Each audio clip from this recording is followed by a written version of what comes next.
Laqqa yorug' quyosh nurini yoqtirmaydi va kunduzgi vaqtni odatda qayerdadir panalab o'tkazishga harakat qiladi. Ko'pincha ildiz ostida yoki qamishlar orasida. Qulay joy topilsa, dam olish uchun bir xildagi o'lchamdagi laqqalar bir joyga to'planib qolishi mumkin. Laqqa qanchalik kichik bo'lsa, bunday to'da shunchalik ko'p sonli bo'ladi. Ko'pchilik laqqa faqat tubda yotadigan baliq deb o'ylaydi, lekin bu to'g'ri emas. U doim tubda yotmaydi, aksincha.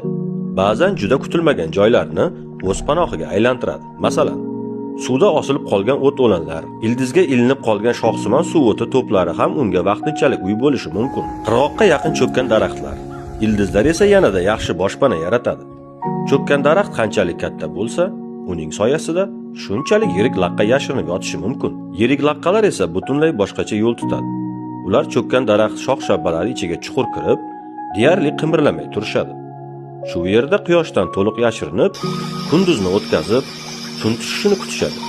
Chunki aynan tun ularning haqiqiy ov vaqti. Katta vaznga yetgan laqqa tezkor baliqlarni quvishdan deyarli voz kechadi. U endi pistirmadan hujum qiladi. Shuning uchun u boshpanani shunday tanlaydiki, atrofni kuzatib turish imkoni bo'lsin va kerak paytda bir zumda tashqariga chiqib, o'ljasiga tashlansin. Yosh laqqalar esa sabrsizroq bo'ladi. Ular ba'zan tunni kutmasdan kunduzi ham hujum qilib qo'yishi mumkin. Laqqalarning asosiy ozuqasi mayda baliqchalar.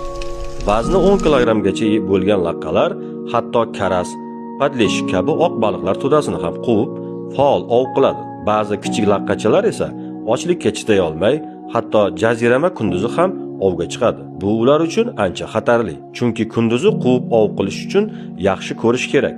Ammo laqqaning kichik ko'zlari atrofni aniq emas xira ko'rsatadi. Shuning uchun haqiqiy katta laqqa aqlli, sabrli va pistirma ustasi. U shoshilmaydi.